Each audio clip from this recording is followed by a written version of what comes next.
ॐ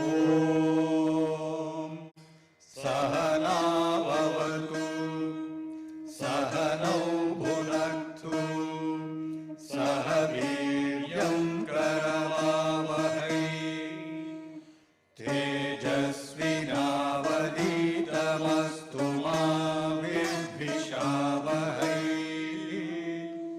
ॐ शान्ति शान्ति शान्तिः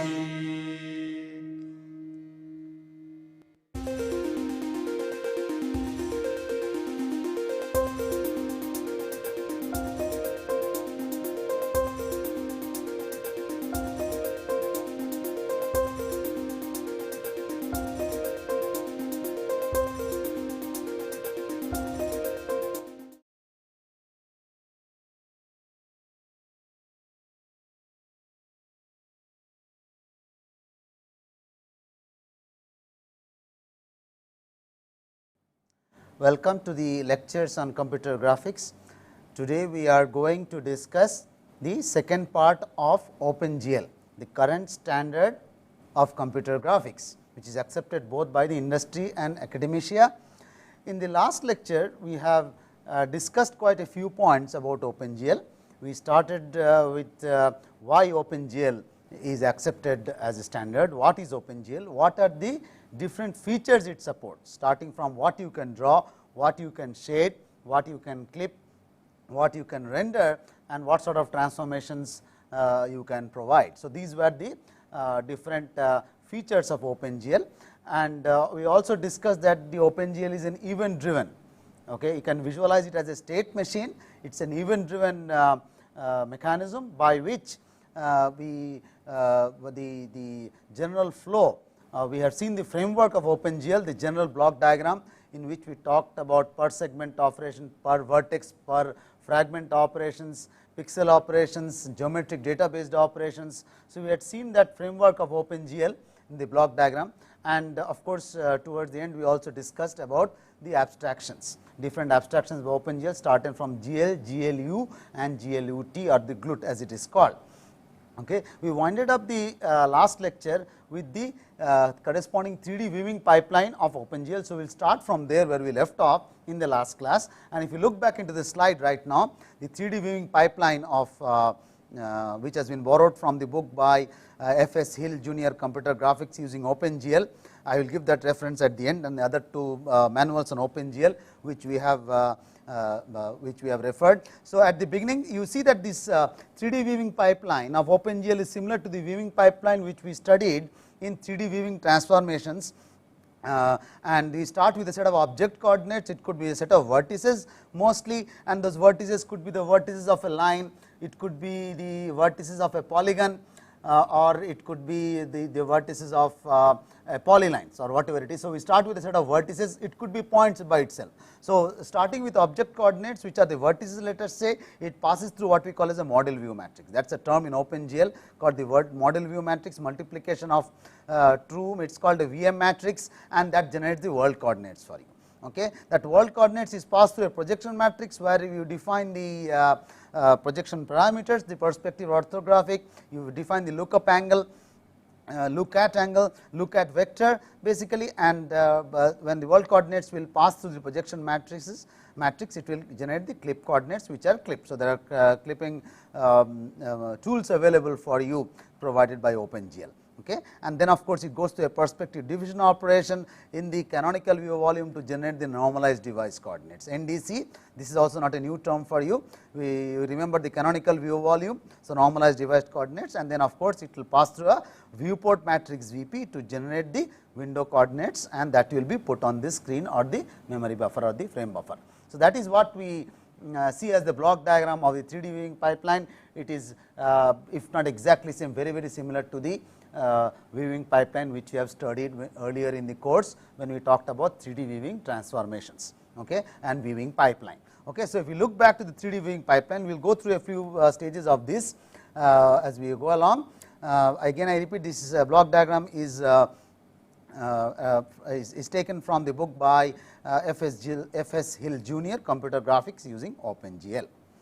So, what does this weaving transform weaving model view matrix does? We will analyze one by one as much as possible. This is the same weaving pipeline which you have seen. It is now condensed quite a lot for you to for us to provide the transformation. So, this is the first time you are seeing OpenGL code. We will see a lot of good demonstrations today on OpenGL programs, starting from simple programs to from a plot to a polygon filling we have, and also we are going to have wireframe diagrams, shading, rotation with animation and things like that, okay, towards the end of the lecture where we will wind up. So, if you look back into the model view matrix, that consists of at least these following commands, where we have a GL matrix mode. This GL is the graphics library for the OpenGL that precedes any commands which are used for or command functions or libraries used for the OpenGL matrix. GL matrix mode, GL model view, where you define the model view, and GL load identity will load an identity matrix for you. Okay, the viewing transform use GL glue look at, that is a high level function. When you see a GLU instead of a GL, that is the high level of abstraction of glue instead of GL, where you have a look at, where you talk about I, X, Y, Z, the position of the I, X, Y, Z coordinates. Look at X, Y, that is a vector. I am sorry, that is a point at which you look at, correct. You remember the concept of CVV and the directional projection vector. You position yourself and keep looking at the particular point. So, your eye is at, or the camera is at a certain position, and you keep looking in a certain direction. So, that is what you have as look at X, look at Y, look at Z, and the IX, IY and IZ at the position of your eye or the camera. You need a up vector VUP, if you remember when we discussed about 3D viewing pipeline. So, that VUP vector is defined by the up X, up Y and up Z. As you see, all these three positions and these vectors are defined by the corresponding X, Y, Z components, vector or coordinates as may be necessary. So, that is the glue look at command, and which is the viewing transform function, and the model transform function is GL translate F function. We will see this, what this F stands for. F basically stands for the floating point operations, floating point values, not floating point operations, floating point values. And similarly, we will have GL rotate F. You will can have GL rotate F. The F again stands for the floating point, where you define what amount of rotation you want for what angle, and IJK being the direction cosines, again in float of the axis of rotation. And of course, if you need to scale, this is another example, you will scale with, again this F stands for floating point values of the factor X, Y and Z along the diagonals of the scaling matrix. So, you can provide different type of data types corresponding to the function. You can provide, say, data type integers, floating point, and different types of unsigned bytes and all that. So, based on that, the corresponding sign F which you see here might change to B. If you provide an 8-bit integer, this F which you see here will become a B. It could become a short integer 16-bit, if then you should provide S. If you provide a 32-bit integer which is a int long, then you can change it to I, and F stands for a 32-bit floating point operation.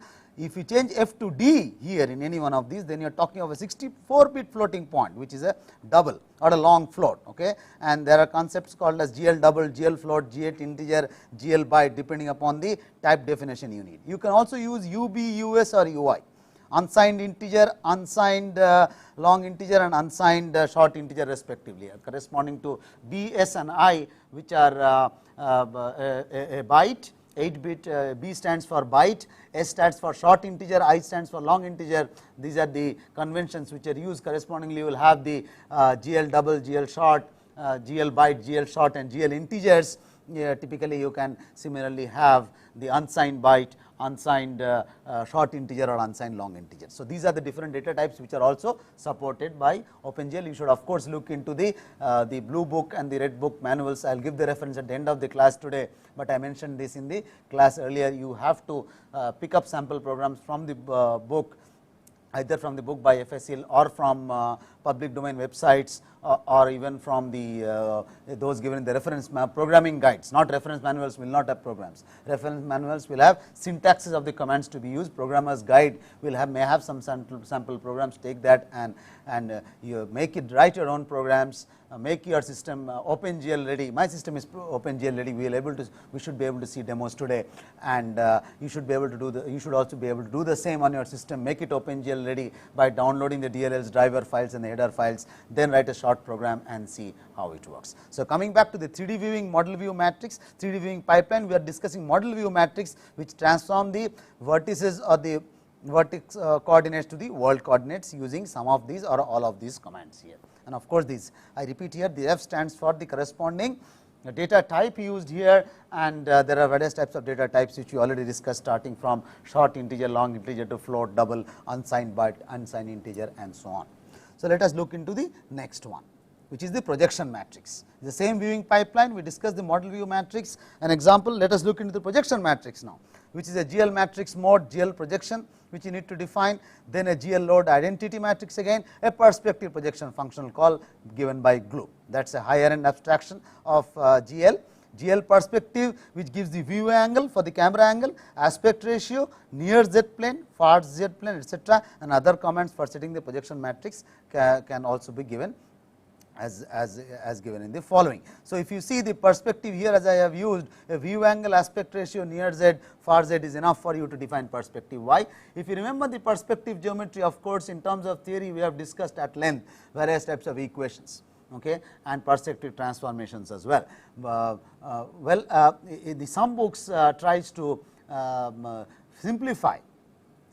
There is some literature which tries to simplify the perspective, saying that since you anyway have to visualize a finite pyramid through which you are viewing, or an infinite pyramid, and that of course infinite pyramid before the normalization is done to the canonical view volume, you can visualize an infinite pyramid in perspective projection, and that is made finite by a near plane and a far plane closer to you and a distance to you. So, you have a finite pyramid now, and then instead of talking about directional projection vector and all other parameters, of course, you have to define your view of vector, but after that you can just define an angle, the angle of the subtended by the pyramid at the vertex. So, this is visualized as a called a view angle. So, view angle, if this is the let us say the perspective projection canonical view volume, the pyramidal structure, the finite one, okay, the two sides of the two planes will actually meet at the vertex. You know how a pyramid looks like. Okay, so, that angle subtended at the pyramid is called the view angle. So, that is what you specify. You also specify the near Z and the far Z planes, correct. You can specify that the near Z and the far Z planes, and then you also specify the aspect ratio x comma y. Okay, so, these are the parameters which can simply define your perspective projection. Okay, so, GL frustum you provide with the left, right, top and bottom. For orthogonal projections, orthogonal 2D or orthogonal almost similar commands, where you provide what is your left, right, top, bottom planes to define your GL projection matrix. So, you can use either perspective or orthographic, and similar commands can be used.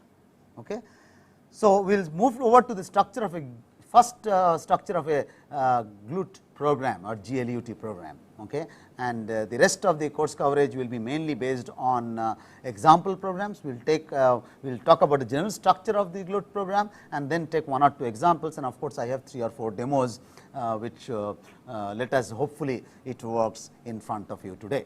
Okay. So, the structure of a GLUT program is something like this, as you see on the screen. Of course, I assume here that all of you have concepts of C or C++ based programming, at least ANSI C, and this is nothing new to you. We are talking of a GLUT, you have to initialize the GLUT environment by a GLUT init command, okay, and then of course, you have the GLUT init display mode. So, you set up the display, there are various options which you can provide based on pipelining mode. This is called the double buffering, and the GLUT you want the environment to be colored with RGB. Of course, one of these are optionals, you can actually switch off these and then becomes black and white, and of course, when you talk of GLUT depth, you are talking about the buffering to be enabled in your display mode. Okay. This is the main function which will create the window for you, GLUT create window, okay, and the title of that window will be as given, whatever you put in double quotes, interactive rotating cube. We will have rotating cube where we will see that this particular title bar will be available on the window. So, you can provide this option with corresponding size and position of the window, also you can provide to know where you want your window to be positioned. Otherwise, of course, there is always a default position which this GLUT the window will be created.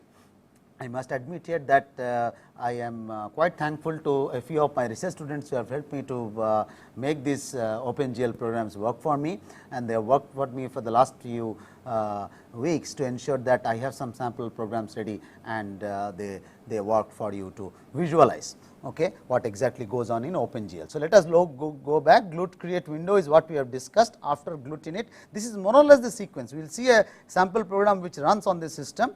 And the GLUT init initializes, then you initialize the display, and then you create the window at a certain position and size, and then of course, this is the main function. The GLUT display function will call the display function, it is called a display callback function. The routines for drawing will have to be placed in a display routine, which we will see. So, this will be called, and all routines which you want to display, use for displaying graphics, have to be placed under that display function call. So, this is a display callback function of GLUT higher level toolkit under GL. Then of course, you can also have GLUT keyboard function, my keyboard handler, where you talk about keyboard callback. Of course, we have not discussed much about interactive nature, event driven and sample driven interactions in graphics, but as we talked about that the OpenGL is a event driven system. Although we have a pipeline and a framework, it is an event driven system. So, you need to interact with the user can interact, of course, in this case we assume that you can use the keyboard or mouse. So, you need a keyboard and a mouse handler, which is provided by the GLUT also. So, this is an example of a GLUT keyboard function, and this must all be in your main program. GLUT keyboard function. So, you need to call this my key handler. So, this is considered as a keyboard callback function. GLUT display function was a display callback function, and the GLUT keyboard function is basically a keyboard callback function. Similarly, you can have a mouse callback function. At the bottom of the screen, you see you have a GLUT mouse function called the my mouse click handler. So, we will see what should be kept, all display routines under display, then all functions for your keyboard interface should be in the my key handler, and all interactions with the mouse should be under the my mouse click handler. You can have a GLUT motion function for my mouse motion handler for mouse move callback. That means, you want to say create animations or create movements in the picture. So, you must know how much of the mouse moved in terms of positions x and y coordinates in both vertical and horizontal directions. So, you need to actually enable that. And as you see here, we talked we are already seeing a very good feature of OpenGL, that it is device independent. It is hardware independent, because nowhere I am saying that I am going to use this sort of a mouse which is which has laser, or it is wheel type, or a keyboard which is 101 key function or 104 key functions. Typically, the OpenGL driver files and the header files are supposed to handle all that. Correct. Once your system is OpenGL ready, you absolutely do not worry about what your keyboard is. Of course, you really have to worry about a few special functions of the keys, but typically all the alphanumeric keys will function as they behave in your typical editor. So, now you have the last one as your GLUT motion function, which will track the motion of the mouse, and then of course, towards the last you have a general init, where you put all initialization commands necessary for your OpenGL function, which could include say you want to set some color for your background, some size of the window which you want to set. So, all initialization all the global variables or the constants which you need throughout your program can be put under the init, which you saw that init. Of course, there was a GLUT init, remember, which was used for initializing the GLUT environment or the OpenGL environment, but this init is your initialization of the programmer's interface. Whatever global variables or constants you need to initialize, you can actually put it under the init program. And then of course, the last and the main one is the GLUT main loop. This GLUT main loop is the one, once it enters, it whatever programs you have put under the display. You remember the function display. Let us go back here. GLUT display function display, all routines for drawing will be event driven by the key or the mouse through the GLUT main loop. So, the GLUT main loop will start triggering the routines which are there in the display, which you have seen my display handler, the display which you have seen the GLUT, as you see here, the GLUT display function and the display routines to be displayed will be displayed here, and it will go into the loop unless the program asks you to come out by through the GLUT main loop. Then of course, you have to define, as I said before, these functions display, all routines must be kept here, all display routines, my key handler, you need to talk about a key value and the position x and y. Then of course, you need a mouse click handler to find out which button you have clicked, and of course, which mouse pad you have clicked, and the mouse motion handler will talk about the incremental movement of the mouse. So, that is what you have. These are the minimal functions which you need for your this is the overall structure of the OpenGL program. This is the overall structure. This is not a sample program. Do not take this as a sample program. We will see sample programs and see it working on the system all right, but this is what we will call as the overall structure of the C based structure of an OpenGL program typically. I mean, you should have an init, a GLUT init, GLUT create window, GLUT main loop and a function draw. These must be there. A program may not have a motion function, or it may not have a keyboard handler, it may not have a mouse handler, but typically the GLUT init, create window, display function init and GLUT main loop are necessary, and this will event drive. Okay, event based, we talked about this as a state machine where it will be driven by the interface, but even if there is no interface, the GLUT main loop will actually trigger the functions in the display. As you see here, the word display function, this will be triggered by the GLUT main loop. Okay. So, let us try to look at some sample programs today. Of course, we will run a few sample programs today to see how things go on. So, we will look into viewing in 2D. Let us look at an example of viewing in 2D. Again, it is just trying to now elaborate and not only give structure, but sample some examples of how the structure must be used to write a program.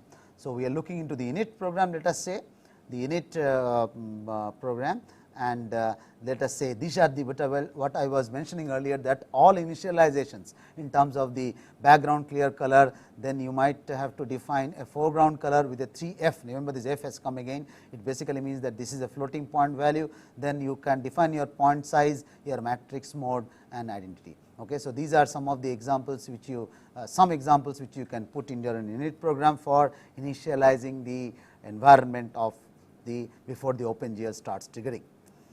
This is an example of a GLUT ortho 2D function which I can use to it basically sets up my viewport in 2D starting from 0, 0 as my left. Remember, the GLUT ortho 2D is defined in terms of floating point value. So, 0.0 screen width depending upon the left to right, 0 to screen width plus 1 is what you will have, and of course, you will have 0 to screen height bottom to top. Left to right is what you have, the horizontal is the number of left to right virtual coordinates in the screen, and the screen vertical coordinates bottom to top is 0 to screen height. Its floating point values, remember, it could be from 0 to 1 or it could be 0 to 10. The OpenGL will map it automatically to device coordinates. You do not need to bother.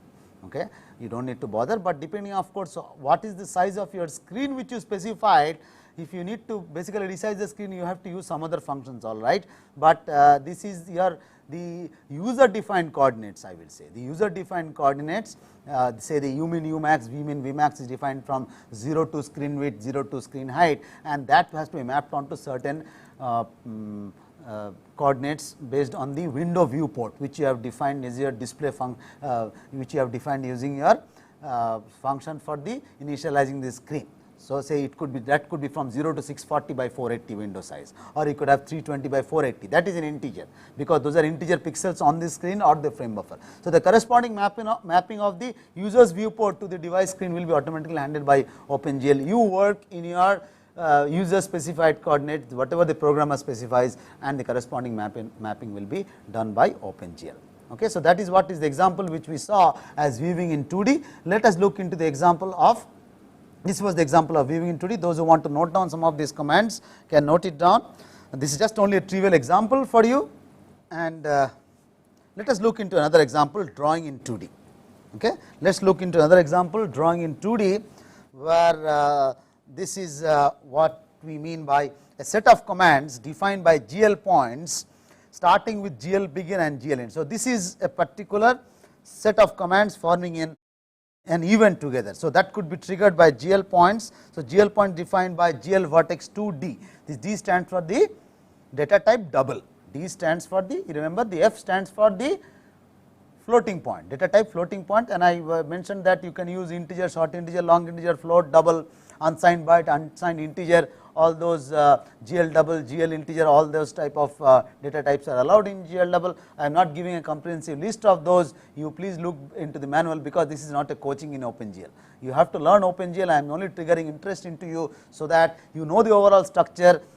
You have to make a system, I repeat, OpenGL ready, have the blue book and preferably also the red book with you, and then take sample programs and then take the sample programs and then start writing your own program either in Linux or Windows based environment and see how it works. So, going back to example in drawing in 2D, we are talking of sequence of vertices in 2D, x1, y1, x2, y2 and so on up to x and yn, assuming that these are defined earlier as constants, or it could be array pointers, does not matter, and you just define. So, basically you have a sequence of points, and the way you draw it, I mean with this set of points, we will see with an example that you can have only plot certain points or connect them using and set up a polyline, or in fact fill in between and set up a polygon. Okay. So, we are talking of a sequence of points here, and that is what we define by drawing in 2D. So, as I was saying here, that this function can help you to simulate or emulate GL lines, GL line strip, GL line loop, or GL polygon instead of GL points, because as you see here, I can define a set of points, I can define a set of lines or different line strips, or a line loop, or a GL polyline, or a polygon. Okay. Different types of primitives are available for you to draw at a very lower level for the GL or OpenGL. Okay, this is an example figure borrowed from one of the designers of the book, where we talked of the difference of the sequence of points generating either GL points or GL polygon. So, if you say it is GL points, then we have a set of, and assuming n to be 5. So, you define say x1, y1, x2, y2, and there are a sequence of 5 such commands here of GL vertex 2D from x1, y1, x2, y2 up to so on up to say x5, y5.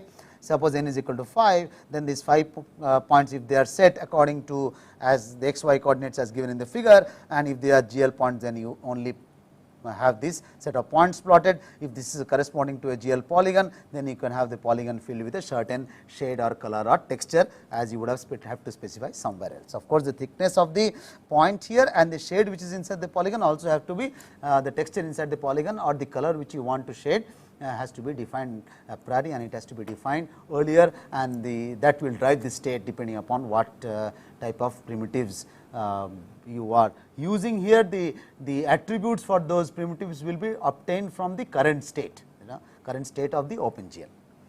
So, let us move to another important aspect of assigning colors. The current drawing color maintained as a state, the current drawing color is always maintained as a state in your OpenGL, and the color components are red, green and blue in the range 0 to 1. So, it is a floating point number as float, or it could be in 0 to 55 range, that is 0xFF in hexadecimal form as unsigned byte. So, you can use unsigned byte 0 to 255, or you can use 0 to float from 0 to 1 as you prefer. So, these are the color components. Remember, of course, that we are using red, green, blue, or the RGB format for display, and of course, there are various types of color standards available. Okay. Some people may prefer the RGB, some people prefer the HSV or the LAB, the lab, or the HS or the CYB. Let us say there are various types of color formats and color schemes available, but as OpenGL will stick to RGB. Okay. So, the color components are red, green and blue in the range 0 to 1 as float, or between 0 to 255, which is 8-bit all ones, and as an unsigned byte. Okay. So, these are some of the commands which you can use for GL float my color. The GL float my color, 3 components 0, 0, 1, R, G and B. So, since this is blue, this is the comment which is put here to show that this will give you the blue color, and or you can use any other my color which is defined earlier and use it under GL color 3FV, where 3FV stands for floating point vector form. Floating point vector form my color using a vector of floats. So, if you are using a vector of floats, is this format FV stands for in OpenGL. GL color 3 FV, or you can use like the my color 3 if defined earlier. This will give, if you use the same my color 3 here under this command, then of course you will have the blue color, all right. However, if you have the GL color 3F defined as 100, then you will have the color red. Of course, I am not pulling a pure red color, but I am putting a color of this statement as close as red to possible. This was as close to blue, and this is as close to as green as possible. You can see a different format, GL color 3UB. What does UB stand for? Unsigned byte, 8-bit unsigned integer or unsigned byte, UB. So we have seen F, of course we would have seen D, okay, you have now seen UB. So these are the different formats for using data types in OpenGL. So coming back, as you can see, this is a vector of floats FV. This is simply a set of floating point components of the color, or you can use 3 unsigned byte or 3 unsigned integers from 0 to 55 range for your color. So you can use any one of these type of formats. As I was talking about color components in red, green and blue, the corresponding 3 components in any one of these parameters which you see here, and they should be in the range 0 to 1 for if it is float, and 0 to 255 for an unsigned byte. Okay. Color interpolation is a very interesting concept. So if desired, a polygon can be smoothly shaded to interpret colors between vertices. This is similar to the concept of Gouraud shading. If you remember Gouraud shading, we talked about interpolation. If you remember the last section of shading and illumination section which we have studied, towards the end after the Phong model, we talked about the Gouraud shading model, correct, where the 3 vertices of a polygon, we took a triangle example, but it could be n vertices. The 3 normals of the 3 vertices were different, they were not the same, and those 3 normals gave 3 different colors, and we interpolated along the edge, and then for each scan line from one edge intersection to the other, we also did an interpolation scheme, and the formulas were given to you at that time itself. So, but you can use OpenGL itself, you do not have to write or code the formula, where if you want, if desired, a polygon can be smoothly shaded to interpolate colors between the vertices, and this is accomplished by using the GL smooth shading mode, which is the default OpenGL shading. That is interesting, that this is accomplished by using the GL smooth shading mode option, which is the OpenGL default option, and by assigning a desired color to each vertex. So that will be interesting. So you assign each vertex a different color, and then while filling up the polygon, you use a GL smooth option, which is in fact the default option. If you do not want smooth, you want flat shading, which we have seen, we will see today the difference between flat shading and smooth shading with OpenGL today, when we see different type of primitive structures supported by OpenGL, and we will shade them, shade the polygons for those 3D vertices and 3D objects which are primitives defined in OpenGL. We will see the difference between the smooth shading and flat shading. We look into this slide and see the GL shaded model, GL shade model, which talks about GL smooth as an option as opposed to GL flat, which you can use. And this is a section of a code again under GL polygon, which will be event driven, and there are 3 types of vertices with 3 different colors. The first pair of statements will actually generate a vertex at 0, 0 in 2D, 0, x and y coordinates with a color red.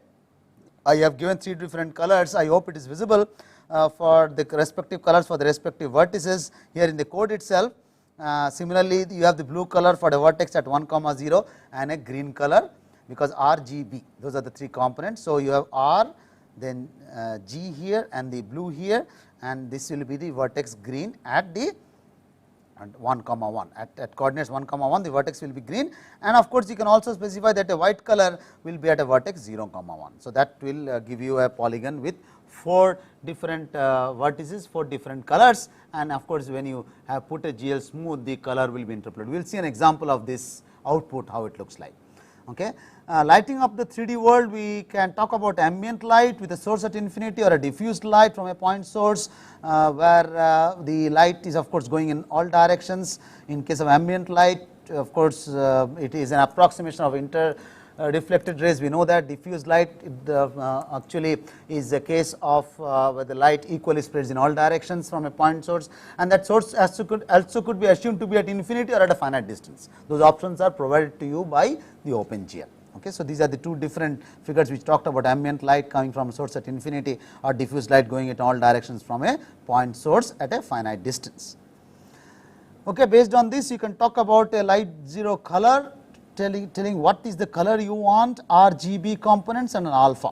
This is the blending option which is provided. We talked of this in the previous class, and the position 0 1 0. So, this would have been finite if this value was finite. This is like a homogeneous Cartesian coordinate system, and you know in homogeneous Cartesian coordinate system, when that homogeneous factor W is put to 0, what happens? When the homogeneous factor is put to 0, the values are basically pushed to infinity. Okay. So, that is what will happen with the light 0 position here, and with 0 1 0, and so this is a position at that particular point. And also you have setting up light type and position. You can say that I will have a light vector with floating point format. GL light is the first type of light which is of ambient type, and the corresponding color borrowed from here. The light 0 color is defined here. So, it is put in as this parameter. So, this GL light 0 is just the label of the first light, and you can have either ambient or diffuse. You can use GL diffuse for diffuse or GL ambient if you want ambient. You can also define the same light with at a certain position here given. Okay. So, light 0 position with a GL position here, and the GL light 0 position values will be put at this particular point. Okay. You need to enable the light before you start drawing the pictures, and that is done by enabling the light. You can have other light sources, GL light 0, this label means the first light. You can have second, third and so on, enable GL lighting, and of course, you need to put the GL shade model GL smooth for smoothing.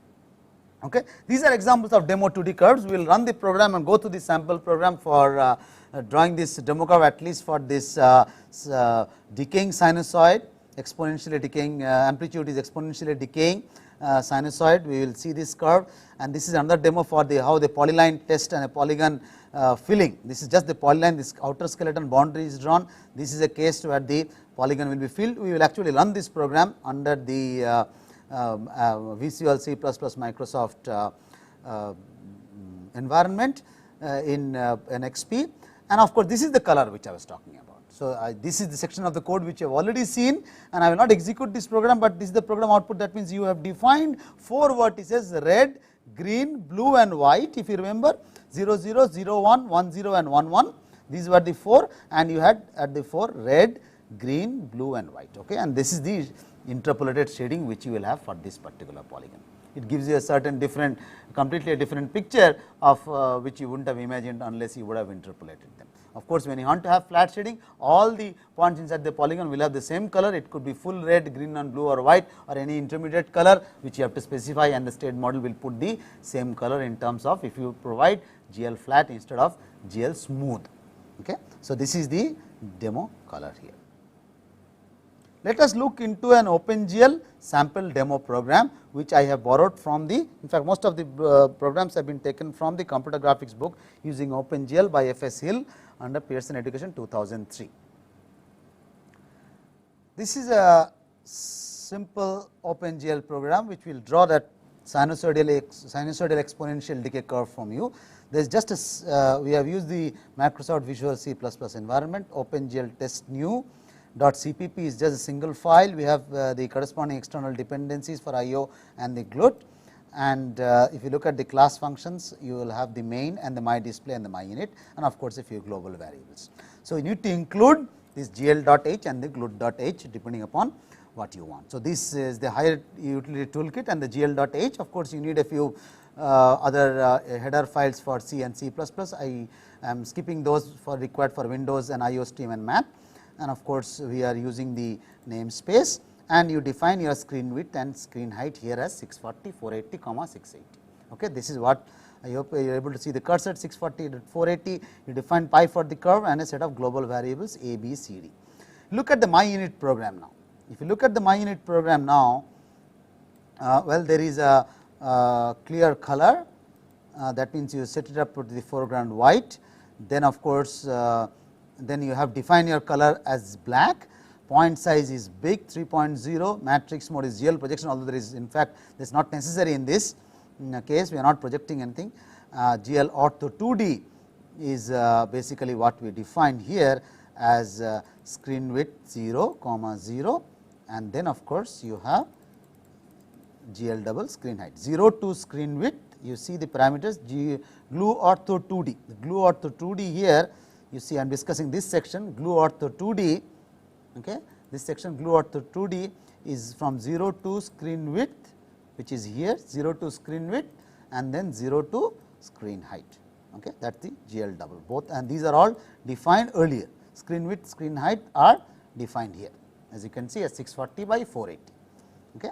And then of course, you need to define some global constants. We will see how A is width by 4 and height by 2, and then of course, this is your my display, which will clear the buffer bit, and it will, this is your GL begin to GL end. This section is important. GL again begin to GL end, which starts from GL points, and then as you move here from GL double x to less than 4 with the small increments of 0.005, you are trying to plot. What are you trying to plot? This is the function GL double function. This is the function which you have, okay, e to the power minus x multiplied by a cosine 2 pi x function. So, it is a basically an exponential e to the power minus x function will be a e to the power minus x function will be a slowly decaying function, and then of course, you have a cosine, or you could have put even a sinusoidal function. So, you have a sinusoid modulated amplitude modulated by an exponential decay. So, that is what we are trying to see here, that is the function, and of course, there you use the GL vertex 2D command for the plots in the x and scaled in terms of y. This A, B, C, D are used for scaling the corresponding x, y coordinates, and of course, GL begin to GL end is the sequence of your code for my display. Start with a clear and then you flush out the points in the screen. This is your main program. Let us go to the main program here. Okay. So, this is your main program, and that is just an output for you. You do not need this C out. Conventionally, any sample program starts with a hello world program. So, I just put that. Then you of course, you have the GLUT in it. You have the GLUT in it first. Then of course, you have the GLUT. You have the GLUT init display mode with single on RGB. Okay.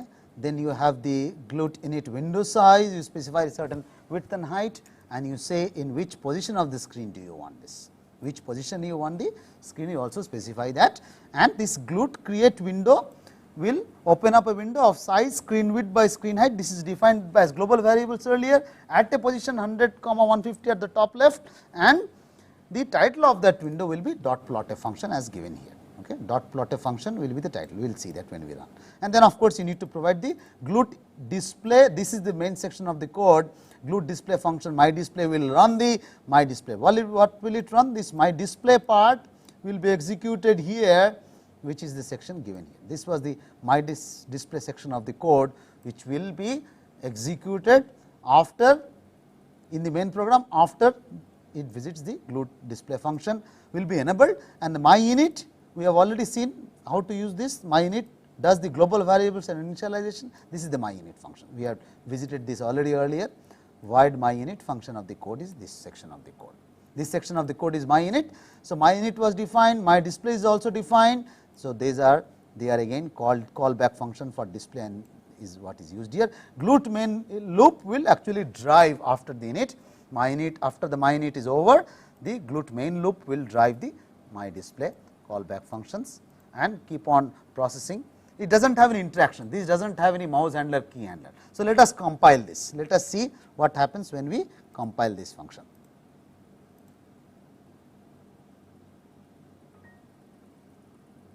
So, let us run it now. So, this is the function which you have. This is the function which I was talking about, the cosine function with its amplitude modulated by an exponential function.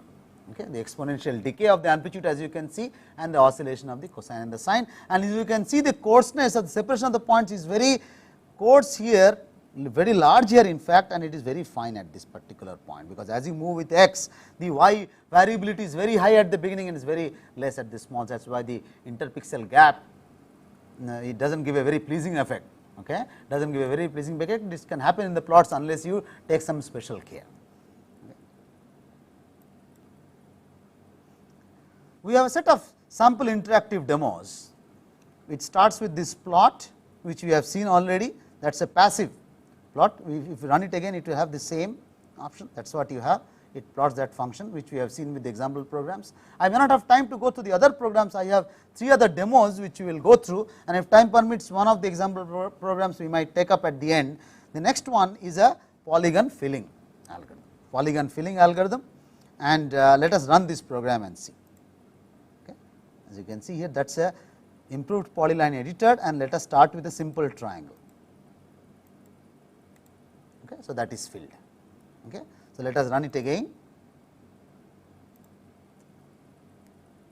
Now, you see the lines being drawn as the mouse moves, it keeps on clicking the vertices, and I am trying to construct as complex a polygon as one can imagine.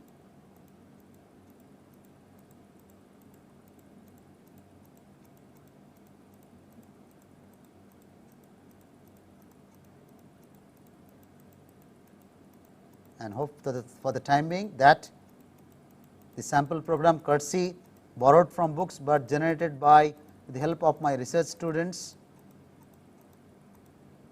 they have sat with me, works fairly well.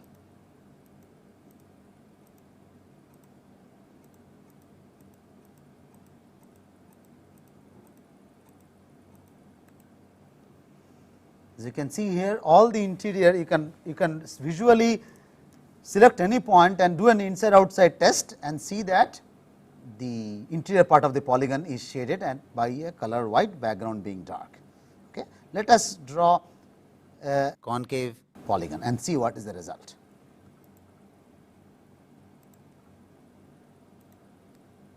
That is very simple for you to visualize. This is the one. This is what it will result in. Okay. And that will also be done, but again the inside outside test is passed with this particular polygon. Let us move ahead with another demo which hopefully will be more interesting to you, because it will bring in some animation. We will look at this rotating cube example. Well, it is a projection of a cube in perspective projection, all right, but since you are seeing one face of it, it looks like a square, but let me rotate it now. You can see now at least 3 sides, that is the maximum which you can see, 3 sides of the cube, and there is an ambient component, and the surface is defined as diffused with a corresponding light source. Light source color is also yellow, and as the mouse moves, the mouse key handler traces the movement of the mouse and keeps on rotating depending upon the way the motion has been specified in the program. Rotations about 2 different axes depending upon the motion of the mouse. It is just the cube is rotating about 1 or 2 axes depending upon the motion. This is rotating about 1 axis, this is the rotation about the same, this is the rotation in the other direction. So, that is a simple example of OpenGL. Okay. So, you have seen 3 demos, and of course, I must admit that some of them look trivial except the polygon filling one, which is a very interesting example, because we have spent a lot of time in understanding the concept of polygon filling. Correct? Of course, we brought that the most simplest example which I used to describe was the plot function, okay, and the rotating cube was the first example of animation. Now, cube is a primitive which is given by OpenGL. OpenGL helps you to define primitives. Cube is one, spheres, cylinder, cone, and a very interesting example which we will see now in the next example is you can even define higher level structures like say a teapot. We will see that in the next demo for a wireframe modeling and rendering example. Let us see this wireframe modeling and rendering example, which I hope you will like, and then after seeing this we will probably open up one of these examples to glance through. Maybe the rotating cube we will see, because that has examples of projection matrix, shading, lighting, unlike the passive example of plot which we have seen. Let us look at this example. Let us start by a simple line diagram for a sphere. Although I have a cube, we have seen cone, cylinder, torus, we might see a torus. Okay, let us see, we will see the sphere and then see the torus. That is the sphere. That is the sphere with a wireframe diagram, non-uniformly sweep representation in 2 directions. The steps along one direction is much larger than the steps in the other direction, purposefully given for visualization, otherwise it would have been very dense. Let us give it a flat shading. this sphere. This is what it will look like in terms of flat shading and not smooth, and I am able to rotate it using the similar concept of as I have did for the cube. So, that was the example of flat shading. Let us see the smooth shading on the sphere. This is the smooth shading on this sphere. Remember, the sphere is smooth along one, it coarse along the other direction, because purposefully for the wireframe it looks like a highly approximated sphere in one direction and smooth in the other. That is, if you look at, if you visualize this in r theta phi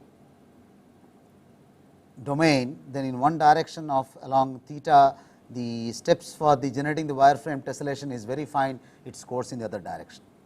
Okay. But you can see the smoothness in terms of, you can see the smoothness in terms of the shading here, whereas I will let me restore back the flat shading, or we will move on to another structure, say the torus, the teapot will be coming. This is the flat shading. We will probably look at the wireframe of this. We will look at the wireframe for the torus. This is the wireframe for the torus. I hope you are able to have a visualization. So, let us have a flat shading on the same wireframe diagram of the torus.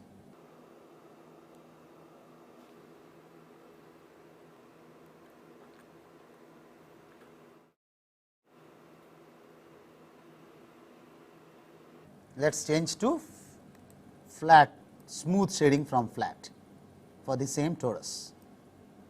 You see the change now of the garrote shading. The surface looks much more shiny and smooth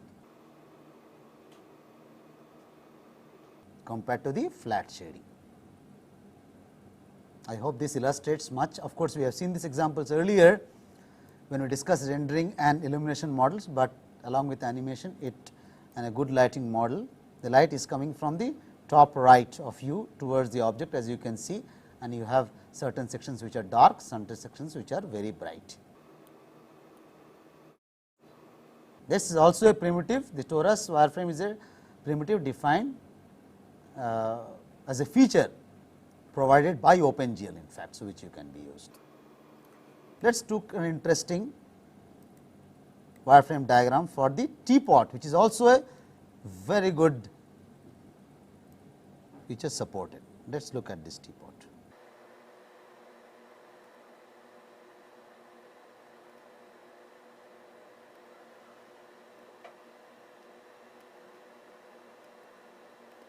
That is your wireframe diagram for you.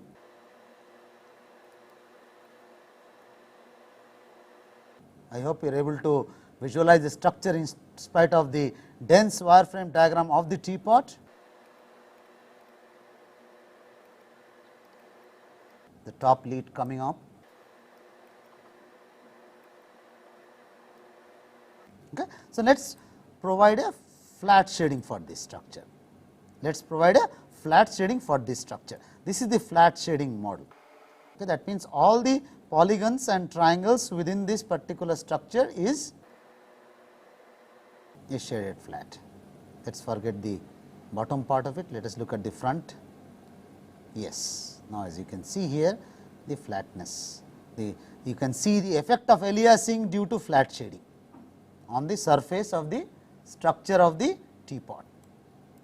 Good. I hope you have a fair idea of the coarseness. As you can see here, at each point you can see the aliasing effect of the line. Here you can see almost the coarseness of the line once again, and let us now put a smooth shading of this. As you can see here, the smooth structure. You can see the glossy nature of the surface, absolutely no aliasing effect or the blocking effect which you were seeing due to the flat shading, it has completely disappeared.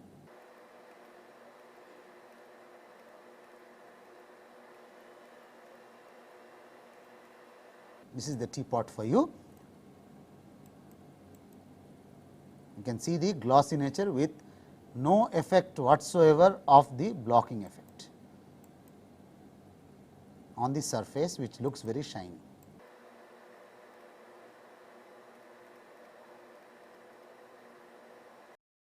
So, these are the 4 different demonstrations which we have. We will probably quickly go through an example code, maybe one within the time frame available to us for the rotating cube. This is the example for the rotating cube. Let us see the well, we have a lot of functions: display, draw box, init, main, keyboard handler and mouse click handler, the mouse motion, and of course, some of the globals here, and then of course, we have a single file, external dependency glut.h, and the source file is just cube.c. So, we will just I put everything in one program, so that although that may not be good programming from a different perspective, but as you see here, we are talking of a diffuse light source. After the initial descriptions of the header files, we look into a diffuse light source with color red component 1 here, 0.8, which is the green, and the blue is 0, and the alpha blending is 1, and then of course, we define a set of surface normals and faces and vertices. I can't spend much time on that. These are the points which define my cube vertices plane normals, and then of course, the amount of rotation for the alpha beta given by the mouse. So, then this you have the draw box function here, okay, where you have the matrix mode model view, then we have the rotate f by an alpha beta about the x axis, then other by the z axis depending upon the motion. Mouse handler will return the alpha and the beta, mouse handler will return the alpha and the beta for corresponding rotation movement along x and y, and it will rotate by an amount alpha about the x axis and then about the y axis, and then of course, this is the one which drives in the draw box, where it defines the faces with GL vertex normals and vertex floating point vectors of normals and vertices, and then of course, you have the simple display routine here, where you clear have a push and pop of the matrix, which may be necessary, otherwise you have the and the draw box function. The draw box function which you see here is the one which you have seen just defined here. The draw box function is defined here up to this point. Okay. Then you have the init, which defines the light position. There are 2 lights defined, set of vertices. You need to define the vertex coordinates. I am sorry, vertex coordinates here. Okay, 8 of those, and then of course, you define the light ambient. I decided to put an ambient light and a diffuse light at a certain position. 2 of these, GL light 0 for one light here, and the second light here, light 0 and light 1, okay, and enable both of them. Okay, once that is done, depth test is enabled, and then you have define your lookup vector I, define where is your I at 0, 0, 5, center looking at 0, 0, 0, and then of course, you have the lookup vector as well. Okay, then you have to have the GL matrix perspective here, the model view, and you translate it and position it somewhere. Of course, now you have to define your key handler, the mouse click handler, okay, whether it is mouse down or up, and then based on the mouse motion, you define the amount of increment you need to give it to the angle alpha and beta for the amount of rotation. Okay, and if you run that, okay, this is the same box which you had seen the demo earlier. So, I am glad that most of these, in fact, all of the demos ran very well. I am thankful to my students. I would refer their names once again, Mr. Vinod and Dept. They really worked hard to get these demos done, although some of them were quite trivial and simple, obtained from books, but to ensure that they are working on a system and make a system OpenGL ready is not a very trivial task in certain cases.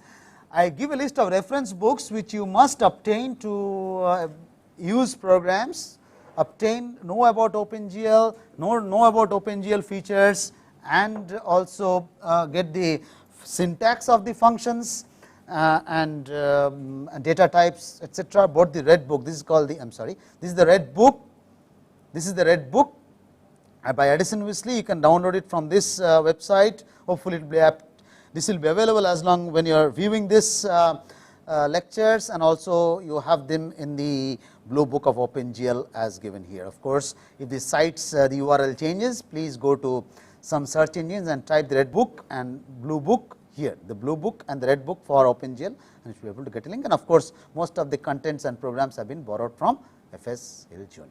So, that brings us to the end of lectures on graphics programming using OpenGL. Thanks a lot for the sequence and your patient hearing and the sequence of lectures, starting from the very beginning of introduction to display devices and all different types of transformations, clipping, drawing, rendering, shading, VSD, and finally the industrial standards and some examples of coding of OpenGL. I hope you have enjoyed the last lecture today, and this will trigger interest to you to learn about OpenGL and use them and slowly become experts as well. Thank you very much.